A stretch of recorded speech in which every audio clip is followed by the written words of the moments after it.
PM Modi अगले महीने Ukraine के दौरे पर जा सकते हैं। इस वक्त की बड़ी खबर 2022 में यूक्रेन पर रूस के आक्रमण के बाद पीएम मोदी की यह पहली यात्रा होगी और इससे पहले इटली में हुए G7 शिखर सम्मेलन में प्रधानमंत्री मोदी और यूक्रेन के राष्ट्रपति व्लादिमीर जेलेंस्की की मुलाकात हुई थी और इन दोनों नेताओं ने गले लगकर गर्मजोशी से एक दूसरे का स्वागत भी किया था। जेलेंस्की ने मोदी को 2024 का लोकसभा चुनाव जीतने पर बधाई दी थी।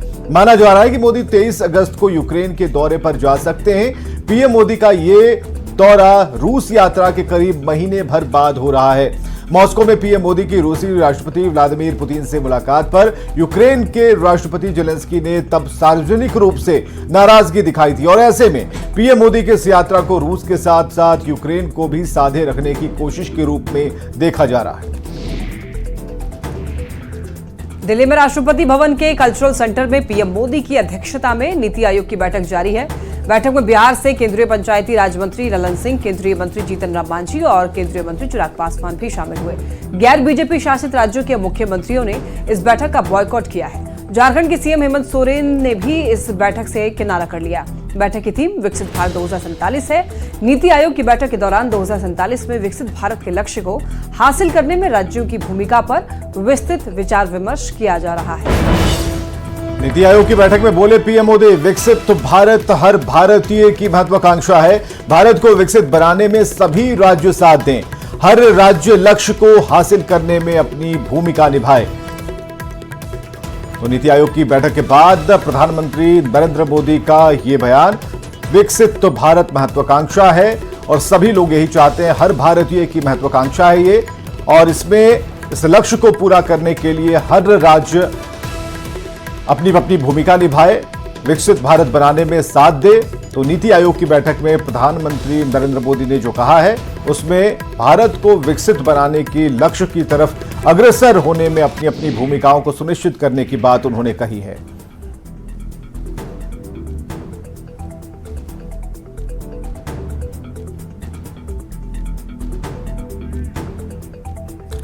और दिल्ली से हमारे संवाददाता जुड़ चुके हैं, अनूप गुप्ता है हमारे साथ। अनूप, विकसित भारत हर भारतीय की महत्वाकांक्षा है, बराबर प्रधानमंत्री मोदी इस बात को कहते हैं और नीति आयोग की बैठक में भी प्रधानमंत्री ने इन बातों को दोहराया, लेकिन इसमें जो एक बात उन्होंने जोड़ी है कि हर राज्य अपनी अपनी भूमिका निभाए। बिल्कुल, देखिए जो बैठक चल रही है नीति आयोग की, उसका उद्देश्य ही है कि जो केंद्र सरकार 1947 विकसित भारत का संकल्प लिए हुए है, जिस तरीके से प्रधानमंत्री नरेंद्र मोदी और केंद्र सरकार आगे बढ़ना चाहती है विकास को लेकर के, उसको कैसे पूरा किया जाए। क्योंकि कहीं ना कहीं ये आरोप लगता है कि केंद्र सरकार अपने तरीके से आगे बढ़ती है और राज्य सरकारों को ऑन बोर्ड नहीं रखती है।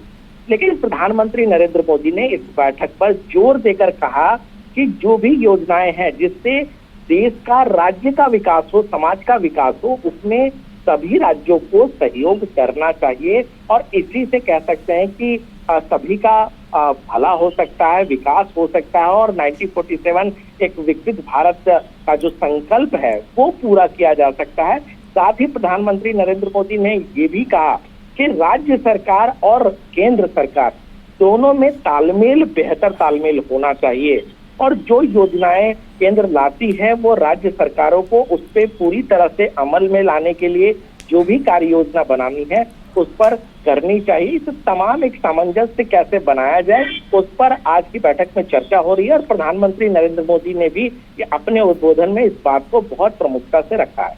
बहुत बहुत शुक्रिया अनूप तमाम जानकारियों के लिए। प्रधानमंत्री ने अपनी बात तो रख दी है, लेकिन 2047 की चर्चा हो रही है और उस तक पहुंचने के लिए सभी का साथ जरूरी है। इंडिया अलायंस से सिर्फ पश्चिम बंगाल की मुख्यमंत्री ममता बनर्जी ही शामिल हुई। हालांकि वो भी नाराज होकर बैठक से वॉकआउट कर गई। उन्होंने केंद्र सरकार पर बता दें आपको बंगाल से भेदभाव का आरोप लगाया है और कहा है कि उन्हें सिर्फ 5 मिनट बोलने दिया गया, जबकि बाकी सीएम को 15 से 20 मिनट बोलने दिया गया।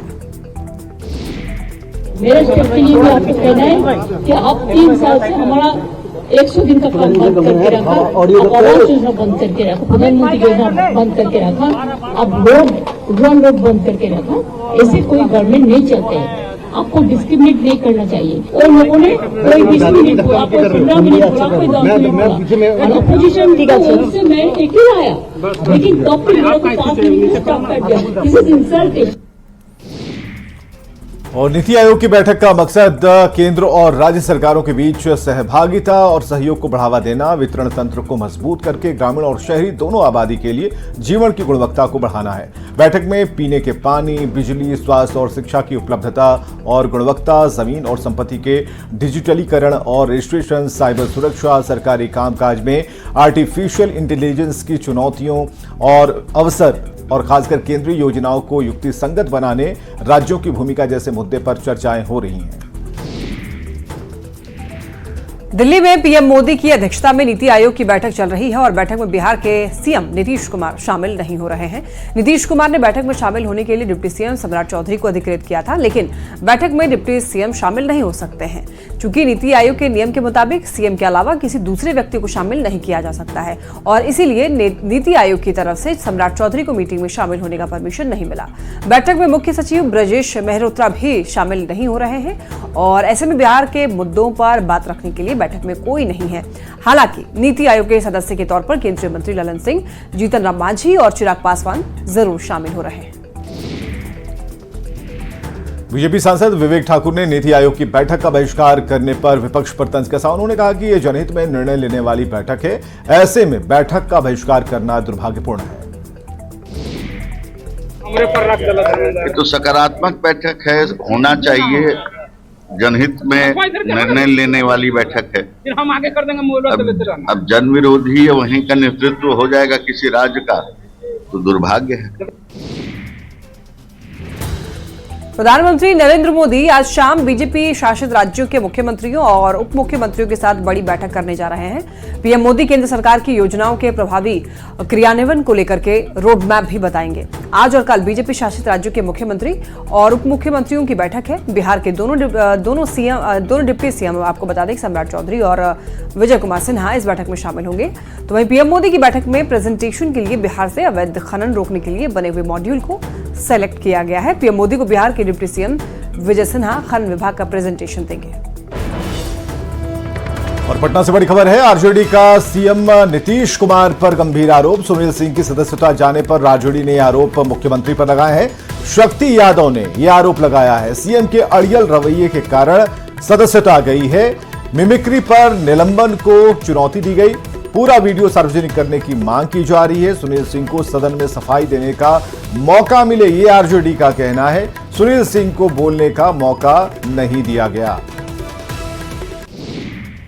बिहार के जो मुख्यमंत्री हैं, उनके अड़ियल रवैया, अड़ियल जिद, अचेत अवस्था होने के बावजूद भी जो अड़ियल रुख और अड़ियल रवैया अपनाया और अकारण जहां नियमावली लागू नहीं होता है, अकारण बिहार विधान परिषद के सदस्य और विपक्ष के मुख्य सचेतक डॉक्टर सुनील कुमार सिंह जी की सदस्यता को समाप्त किया गया। और बड़ी खबर देखिए सियासत से जुड़ी हुई है। बीमा भारती ने कल सीएम नीतीश से मुलाकात की। बीमा भारती ने इस मुलाकात को निजी बताया, लेकिन बीमा भारती ने ये कहकर सियासी सनसनी फैला दी है कि राजनीति संभावनाओं का खेल है। आगे देखिए क्या होता है। बीमा भारती से बात की न्यूज 18 संवाददाता आनंद अमृतराज ने। बीमा जी, कल आपकी मुलाकात मुख्यमंत्री से अचानक से हो गई, क्या था? पहले वो मामला बता दीजिए। देखिए, माननीय मुख्यमंत्री तो सबके हैं और काम मेरा निजी काम था, तो माननीय मुख्यमंत्री से मिलने गए और नेता विरोधी दल के चैम्बर में बैठे हुए थे। कुछ काम आया कि नए क्षेत्र का काम था, तो तेज प्रताप भी थे, तो गए। बोले कि मुख्यमंत्री से मिलना चाहिए, काम है तो क्यों नहीं मिलेंगे, सबका मुख्यमंत्री है। तो इसलिए हम मुख्यमंत्री से मिले और अपना जो काम था उसको बताएं। तो मुख्यमंत्री का रिस्पांस कैसा मिला? अच्छा था। देखिए, विधायक उसके लिए बराबर है, सबको है।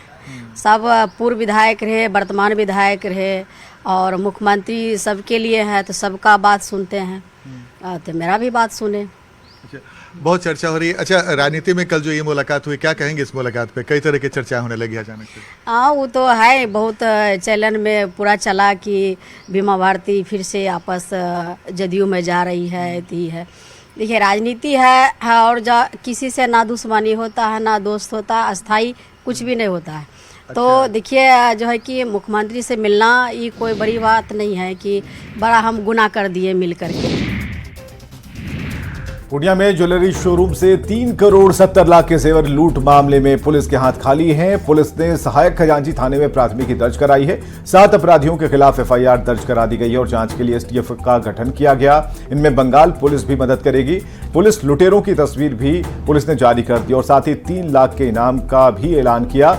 मोबाइल नंबर है 8935980965 पर लुटेरों की जानकारी देने की अपील की गई है।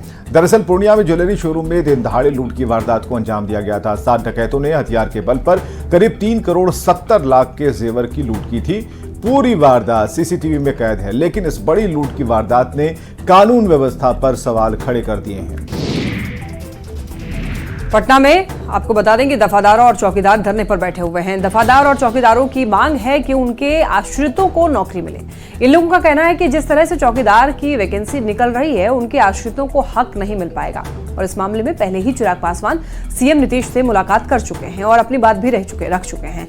तो आपको बता दें कि आज जमुई सांसद और चिराग पासवान के बहनोई अरुण भारती धरना स्थल पर पहुंचे और न्याय का भरोसा दिलाया। इस पर जो भी सकारात्मक पहल हो सकता है हम लोग जरूर करेंगे। कोई भी अन्याय बिहार के ऐसे लोगों के साथ नहीं होने देंगे। हमारे राष्ट्रीय अध्यक्ष श्री चिराग पासवान जी, माननीय मुख्यमंत्री नीतीश कुमार जी से इस पर मिल करके मांगों को ऑलरेडी उन्होंने उनके सामने रख दिया है और ऐसे में मुझे लगता है कि एक सकारात्मक पहल भी हो चुकी है और आने वाले समय में इस पे जो एक सकारात्मक समाधान निकलेगा आने वाले वक्त में। दिल्ली एनसीआर में साइबर ठगी मामले में सीबीआई की रेड से जुड़ी खबर। अंतर्राष्ट्रीय स्तर पर ठगी के आरोप में 43 लोग गिरफ्तार किए गए हैं। एफबीआई और इंटरपोल की मदद से बड़े नेटवर्क का पर्दाफाश हुआ है। और देखिए, ईडी की याचिका पर सुप्रीम कोर्ट में सुनवाई है। दिल्ली से बड़ी खबर, मुख्यमंत्री हेमंत सोरेन को रांची हाई कोर्ट से मिली जमानत के खिलाफ दाखिल ईडी की याचिका पर सुप्रीम कोर्ट अब सोमवार 29 जुलाई को सुनवाई करेगा। हेमंत सोरेन की जमानत रद्द करने की ईडी की मांग वाली याचिका पर जस्टिस BR गवई और जस्टिस KV विश्वनाथन की बेंच सुनवाई करेगी। पाकुड़ में पुलिस और छात्रों के बीच झड़प हो गई। मामला KKM कॉलेज का है। जानकारी के मुताबिक पुलिस हॉस्टल में जांच के लिए पहुंची थी। इसी दौरान पुलिस और छात्रों में झड़प हो गई। इस दौरान 2 पुलिस अधिकारी और 9 छात्र घायल हुए हैं। घायल छात्रों का सदर अस्पताल में इलाज चल रहा। वहीं पुलिस ने कॉलेज के आदिवासी छात्रावास के 100 छात्रों पर केस दर्ज कराया है। छात्रों पर सरकारी काम में बाधा डालने का आरोप लगा है।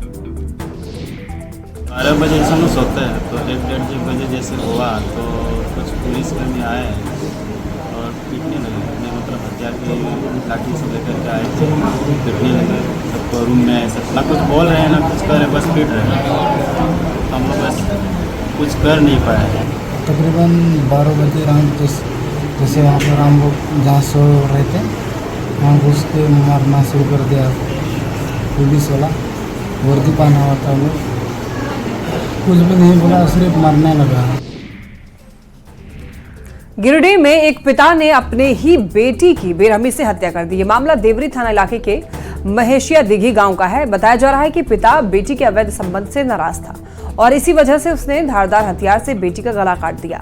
मामले की जानकारी पर पुलिस मौके पर पहुंची, जहां आरोपी पिता ने खुद ही अपराध स्वीकार कर लिया और हथियार भी पुलिस को सौंप दिया। पुलिस ने आरोपी को गिरफ्तार कर लिया है, जांच जारी है। रिजल्ट ससुराल का सवाल है और ससुराल के सवाल करना में जो दिघी में संजय के साथ रहती थी, इसका सवाल था। हमने इसके साथ तुम क्यों रहा, कह रही तो रही तो फिर रह जाओ उसके यहाँ। अभी हम बोले रह जाओ तो नहीं, हमारा मन करेगा जो ही करेंगे। तो ये हत्या आप किए हैं? हाँ हम किए साहब, हम किए हैं, हम किया है। वहाँ पाए कि उसके घर पे एक महिला की डेड बॉडी पड़ा हुआ है और उसका जो पिताजी है उससे अपना अपराध स्वीकार कर रहा है और बता रहा है कि मैंने ही इसे मारा था। और इस संदर्भ में उसने अपना अपराध स्वीकार करते हुए एक हथियार जिससे उसने हत्या की थी, हथियार को भी बरामद कराया। और रांची से बड़ी खबर है, परियोजना निदेशक का आदित्य रंजन का वीडियो वायरल हो रहा है। आईएएस आदित्य रंजन पर शिक्षकों से अभद्र व्यवहार का आरोप है। वायरल वीडियो पर भड़के हैं झारखंड के सरकारी शिक्षक और शिक्षकों ने अधिकारी को हटाने की मांग की है। शिक्षा मंत्री वैद्यनाथ राम ने भी इस पर नाराजगी जताई। अधिकारी को इस तरह बयान नहीं देना चाहिए, मंत्री ने कहा है। चप्पल वही चप्पल से मारेंगे, फिर पहनने लायक नहीं रह जाएगा। तो अभी आप स्कूल में जाके स्पष्ट बता दीजिएगा, यूनिफॉर्म नहीं है तो शुरू कर दीजिएगा कि भाई सबको व्हाइट शर्ट ब्लैक पैंट में आना है, सबको यूनिफॉर्म कलर के साड़ी में आना है। अभी शुरू कराना है स्कूल में तो शुरू कराना है। अगर मेरे को ये 6-5 दिखा ना, मैं बता रहा हूँ, वो कोई क्लास ले रहे हैं और उसमें उन्होंने कहा कि जो चप्पल पहन कर आएगा तो उसको चप्पल से पिटेंगे। ये बहुत ही गलत है, शर्मनाक है। किसी एक पदाधिकारी के लिए इस प्रकार की भाषा का प्रयोग करना, अपमर्यादित भाषा का प्रयोग करना, ये कहीं से उचित ठहराया नहीं जा सकता है। निश्चित रूप से मैं मानता हूं कि पदाधिकारी की गलती है, उन्हें ऐसा वर्ड का प्रयोग नहीं करना चाहिए था। अगर डांटना भी है तो सभ्य भाषा में भी डांट पिलाई जा सकती है। झारखंड माध्यमिक शिक्षक संघ आदित्य रंजन SPD झारखंड शिक्षा परियोजना के विरुद्ध आंदोलन पूरे राज्य में प्रारंभ कर दिया है। ज्ञातव्य है कि SPD द्वारा शिक्षकों को चप्पल से पीटे जाने की बात कहने को लेकर शिक्षकों में काफी रोष है। सेल बोकारो स्टील के सेक्टर इलाकों में बिजली की गंभीर समस्या उत्पन्न हो गई है। लोगों का कहना है कि 5 मिनट के लिए बिजली आती है, घंटों बिजली गायब हो जाती है। लाइट नहीं होने के कारण लोगों को काफी परेशानियों का सामना करना पड़ रहा है। यूनियन नेता इसे बोकारो स्टील प्रबंधन की लापरवाही बता रहे हैं। उनका कहना है कि DVC से जब चाहे बोकारो स्टील बिजली ले सकती है, लेकिन पैसे बचाने के चक्कर में लोगों को परेशान किया जा रहा है। पूरा बिजली से ये हमारा काम होता है। हमारा लैपटॉप रिपेयरिंग का काम है। रिपेयरिंग अगर बिजली नहीं रहा तो हमारा कोई भी रिपेयरिंग काम नहीं हो सकता है। जितने कस्टमर आते हैं हम लोग यही बोल देते हैं जो बिजली नहीं है, वो चले जाते हैं। बिजली की समस्या खासकर सिटी सेंटर में तो बहुत गंभीर है और हम लोग का कंप्यूटर का व्यवसाय पूरी तरह से डिपेंड है अपने बिजली पर। जब तक बिजली नहीं रहेगा हम लोग कोई भी सॉल्यूशन कस्टमर को नहीं दे सकते हैं। कि अभी जो जनरेशन है पावर प्लांट में, हमारा जो EPSCL है पावर प्लांट, जो company Bokaro power supply company जो बनाया है गया, वहाँ पर कुछ गड़बड़ी हुआ है, कुछ जला उला है, जो इसके चलते पावर इसका डाउन हुआ है। उसमें 1 से 1.5 महीना करीब हमको लगता है 2 महीना। गढ़वा में आदिवासियों की जमीन पर कब्जे का मामला सामने आया। मामला रमकंडा प्रखंड के सबाने गांव का है, जहां मुंडा समाज के आदिवासियों की जमीन पर कब्जे का आरोप उदयपुर पंचायत के मुखिया पति पर लगाया गया है। ऐसे में पूर्व विधायक सत्येंद्रनाथ तिवारी की अगुवाई में आदिवासी समाज के लोग कलेक्ट्रेट पहुंचे और अधिकारी से शिकायत कर न्याय की गुहार लगाई। हालांकि आरोपी मुखिया पति ने आरोपों को नकारते हुए कहा कि पूरे कागजात उनके पास हैं। क्योंकि हम लोग का जमीन मैंने लूटा जा रहा है। उसमें राजकिशोर यादव मुखिया है। और क्या हमारे जमीन को यानी कि 1919 में हम लोग जोत कुड़ किए थे। 7 एकड़ जमीन गौरमुजा जमीन है, ठीक है। उसमें राजकिशोर यादव मुखिया ने बुना खेती को अपना जोताई ट्रैक्टर से जोताई बोताई कर फिर आपस बूंद दिया। चुनाव हारने के बाद उदयपुर पंचायत के मुखिया और जिसको पूरे प्रखंड का जिम्मेवारी उन्होंने उसको देने का काम किया है, आज उसके द्वारा इन मुंडा समाज के जमीन को जबरदस्ती बाजबरदस्ती 3 साल पहले लूट लिया गया। बेचारे पिछला साल भी खेती किए, खेती को जबरदस्ती ला करके ट्रैक्टर से फिर से जोत करके और उन्होंने अपना दबंगई दिखाने का काम किया।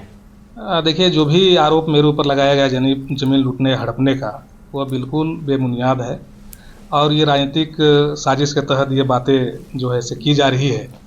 मैं बता दूं कि यह ज़मीन जो है से 2016 में ही हम जो है से स्वर्गीय रघुवीर साहब की पत्नी सावित्री देवी और देवंती देवी से रजिस्ट्री खरीदी किए हैं और 2016 से लेकर और अभी तक ज़मीन मेरे जोधपुर कब्जे में है, जिसका कि ऑनलाइन ट्रेस रसीद भी। आदिवासी बहुल इलाके से वो लोग आते हैं और उन्होंने बताया कि वहाँ के जो मुखिया जी हैं वो उनके खिलाफ कुछ शिकायतें थी कि या हमारी ज़मीन ले रहे हैं और मनमाने तरीके से ज़मीन ले रहे हैं। तो हमने संज्ञान लिया है, चूँकि हमको इसके पूर्व जानकारी नहीं थी, और इसके बाद मैंने एसडीओ को ही बोला है कि जाके देखें कि बात में कितनी सच्चाई है। अगर कोई तथ्य है तो नियमानुसार कार्रवाई के लिए मैंने एसडीओ को दूरभाष पे फोन भी किया है। और खबरें लगातार जारी हैं, बने रहिए हमारे साथ।